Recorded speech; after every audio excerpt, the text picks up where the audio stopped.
Hello friends, super and டேஸ்டியான ரவா லட்டு எப்படி செய்கிறதுன்னு தான் பார்க்க போகிறோம்.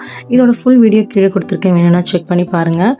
இப்போது ஒரு மிக்சர் ஜார் எடுத்து அதில் 1 கப் அளவுக்கு சர்க்கரையை சேர்த்துக்கலாம்.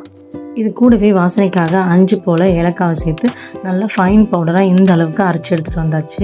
இது இருக்கட்டும். இப்போது ஸ்டவ் ஆன் பண்ணி ஒரு பேன் வச்சுக்கோங்க. பேன் காஞ்சதும் அதில் நெய் சேர்த்து பாதாம், முந்திரி எல்லாத்தையும் உடச்சி சேர்த்து திராட்சையும் சேர்த்து இந்த மாதிரி வறுத்ததும் ஒரு தட்டுக்கு எடுத்து வச்சுக்கோங்க. இப்போ அந்த நெய் கூடவே இன்னும் கொஞ்சம் நெய் சேர்த்து அதில் 2 கப் அளவுக்கு ரவையை சேர்த்து கைவிடாமல் 5 நிமிஷம் இந்த மாதிரி வறுத்து எடுத்துக்கலாம்.